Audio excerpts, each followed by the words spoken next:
so's I can return to Earth for Christmas.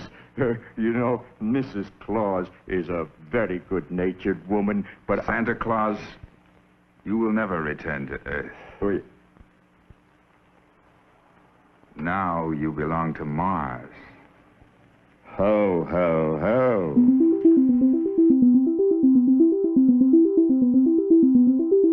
This is astronaut Chris Hadfield, and he's become widely loved on the internet for his viral space antics, like making a music video, teaching us how to shave, and showing us how crying works in zero gravity. But after returning from a long-haul stint aboard the International Space Station, Hadfield made an often overlooked comment.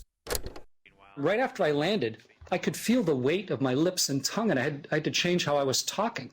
I hadn't realized I'd learned to talk with a weightless tongue. This sparked research which analysed how speech, in this case vowel sounds, was affected by spaceflight. This diagram shows where vowel sounds, like the E in cheat, or the in but, are made in the mouth. And indeed the research actually found that those sounds were all made lower in the mouth once the astronauts returned to Earth, as their tongues struggled to readapt to gravity. Speech in space is an emerging field, but other studies have already suggested that speech recognition equipment used in space will need to be able to account for the changes that will happen to astronaut speech.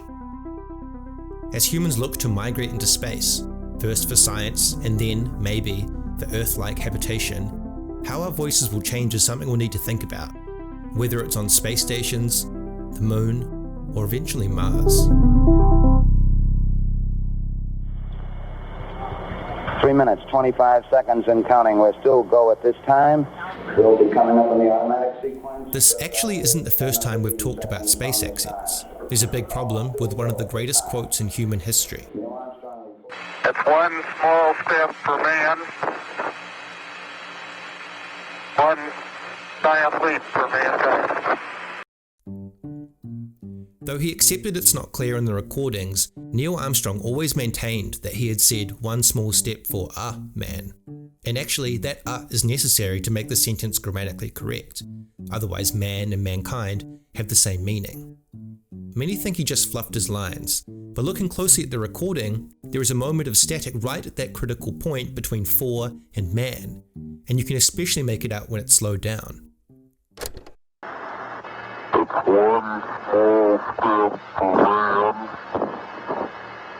We can't be sure what's behind that static, but wanting to dig deeper, curious researchers went to Armstrong's hometown in Ohio and found that in the local, strong Midwest American accent, for a man and for man were often incredibly hard to distinguish. The would sort of blend in, which is an example of what linguists call speech reduction.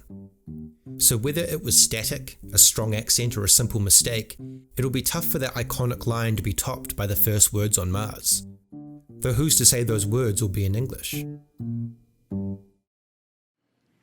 Now, last month we launched a new spacecraft as part of a re-energized space program that will send American astronauts to Mars. And in 2 months, to prepare us for those missions, Scott Kelly will begin a year-long stay in space. So good luck, Captain. Make sure to Instagram it. We're proud of it. Despite ongoing research, we're not completely sure how our bodies will adapt to growing in low gravity, but scientists predict we might be in for a very rough ride. Mars has just over a third of the Earth's gravity, while the Moon has about a sixth. Some astronauts, like Scott Kelly, have now spent over a year in space, and examinations of their bodies have shown that they tend to thin as there's less need for muscle and bone mass, and stretch without the weight they have on Earth, up to 3% or 2 inches on average. As Mars becomes home to new generations, these changes, as well as 1,000 others we don't understand yet, might become stronger and will affect every carefully evolved system in our bodies, including those we use to make sound. Some believe this wouldn't be the first time new technology has changed how we speak.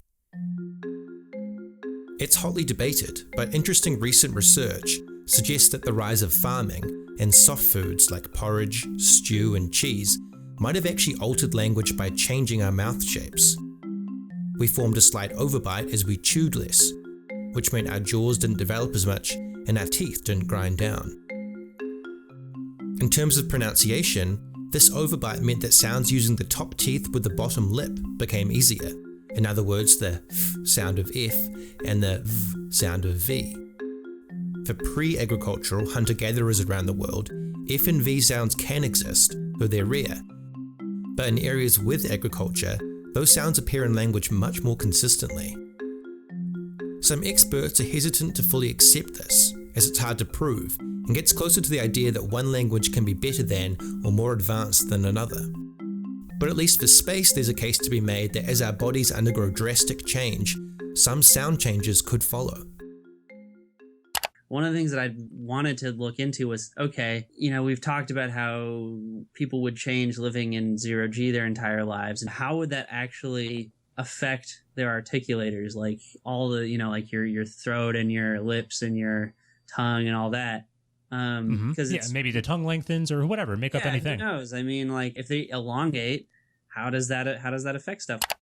Extensive research hasn't been done on this yet, and it might be too bold at this point to say we'll suddenly be able to make new sounds, but changes to current sounds, and therefore accents, seems to make sense.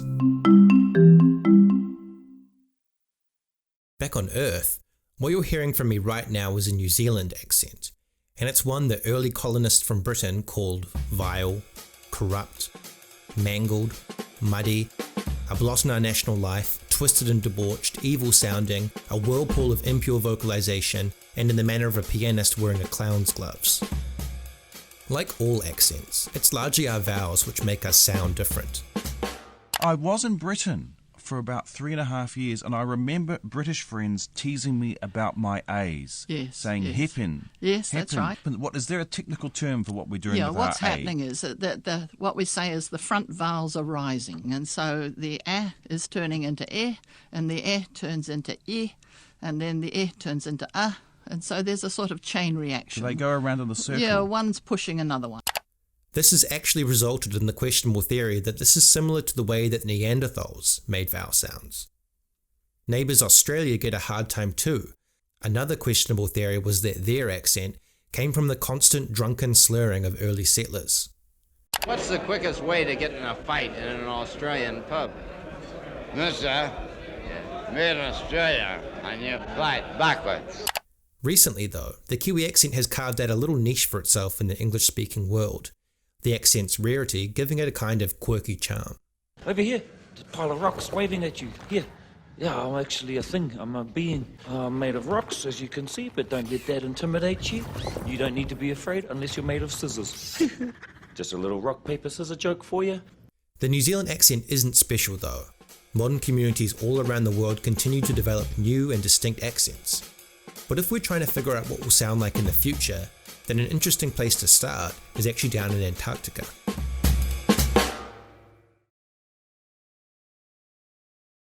The Antarctic continent is surrounded by frozen seas.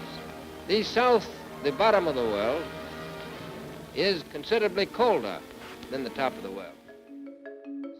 New research has looked at accent development in the British Antarctic Survey, a chunk of land claimed by Britain, and the researchers claim that the frontier conditions of the continent make it a close match for olden-day colonization.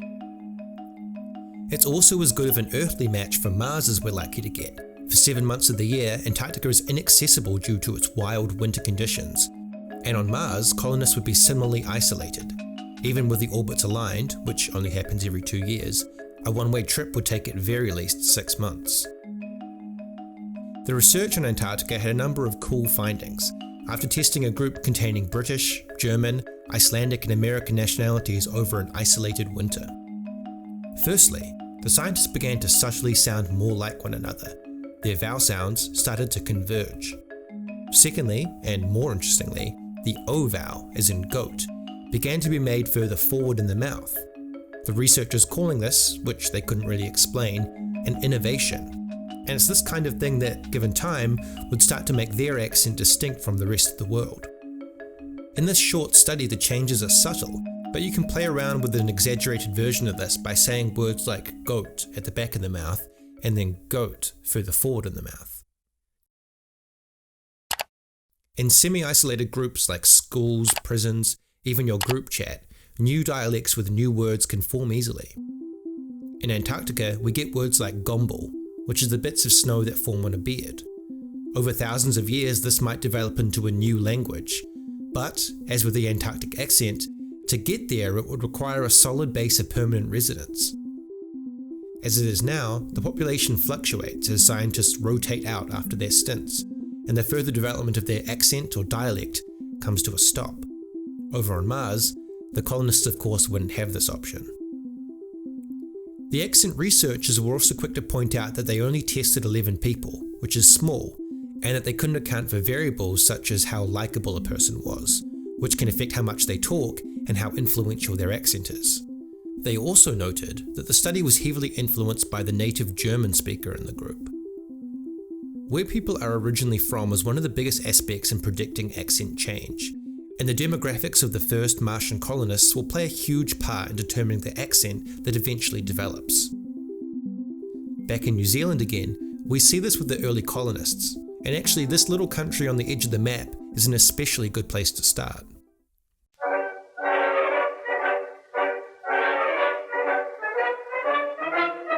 The lovely thing about New Zealand English is it's the one variety where we actually have recorded information. You know, there's no recorded information of early American English or even early Australian English, but New Zealand English formed earlier, late enough for us to have recordings. From a census in 1881, we can see the settler demographics, and that the largest group of settlers came from England, specifically the southeast and London.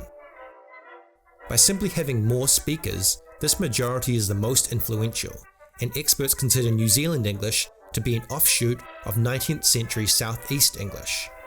Same actually goes for Australia and South Africa, which are similar accents. This isn't the whole story though. Speakers of 19th century Southeastern English did something called H-dropping, which can be heard in the Cockney accent. Look at this. West End wins 3-0 in a blinding performance, and our little scrap makes the headline. But also lives on in parts of the United States. New Hampshire has a huge heroin problem. I mean, per capita, the biggest in the whole country. Nobody would know that, but New Hampshire has a huge heroin problem. Kiwis these days don't drop their H's, and experts think that this is because while H-dropping people from southeast England made up 45% of the settler population, the remaining 55% came from different parts of Britain which didn't drop their H's. And so for this particular language feature, the non-dropping majority wins out. If the Mars colony is an international cooperative effort, like the International Space Station, the mix of accents and relative isolation could result in a really interesting and unique mix. The theory that an accent change is a simple numbers game is a clean and elegant explanation, but not perfect, and given all the variables, changes are still almost impossible to predict before they actually happen. In New Zealand, the indigenous Māori language was largely shoved to the side, but usually accents and dialects start to get even more interesting once different languages start interacting. Earth and Mars have pushed themselves to the brink, and whenever that happens, Belters always lose. This is The Expanse, a recent sci-fi series spanning 8 books and now several TV seasons. It's set a couple centuries in the future, and in it they actually directly address the Martian accent. In particular, the character Alex is of Indian ethnicity, but speaks with a heavy Texan drawl. Thank you kindly, partner.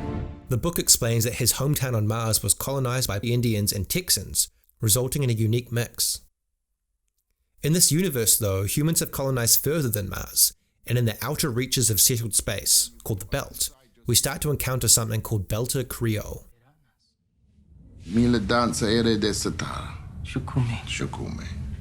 This language, like other Creoles, comes about as different languages and cultures are mashed together, to the extent that it's not actually understandable by anyone who speaks any of the original languages it came from. In the real world, we've actually seen this in Haiti.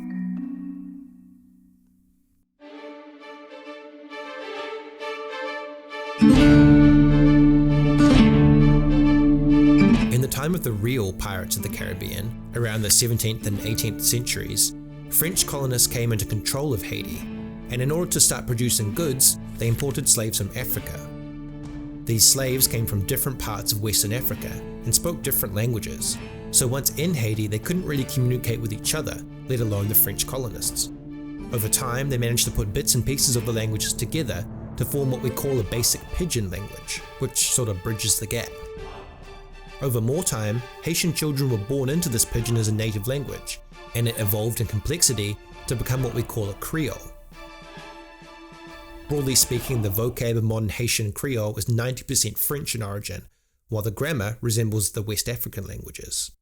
In the Expanse, something similar, minus the slavery, happened in space, though only once people started going off on their own, and not, it seems, on the highly supervised Martian colonies.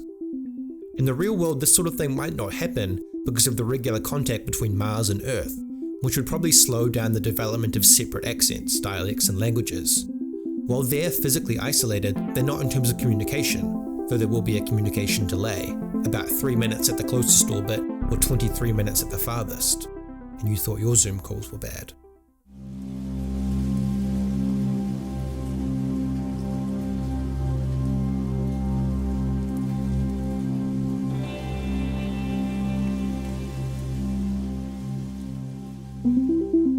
It'll be a long time before we terraform Mars and are able to freely speak on the surface.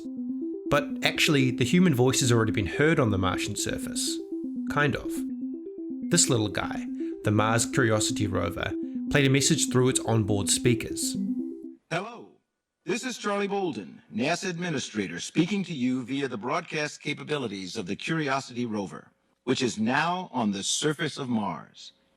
Since the beginning of time, humankind's curiosity has led us to constantly seek new life, new possibilities just beyond the horizon. In terms of the first words on Mars, this is absolutely cheating, but it's another big step in spreading the human voice. It might also be a long time before we hear an accent change in space or on Mars. Adult accents do change, but slowly, so it might take a few generations for something really distinct to evolve. I've mostly talked about English because it continues to be the lingua franca for science and diplomacy on Earth, and the only language that I'm really qualified to talk about, but it'll be just as exciting to see changes in other languages and their accents. The extreme conditions that await the first brave Martian colonists will no doubt produce some incredible things, and accents, dialects, and language will be small but interesting parts of that.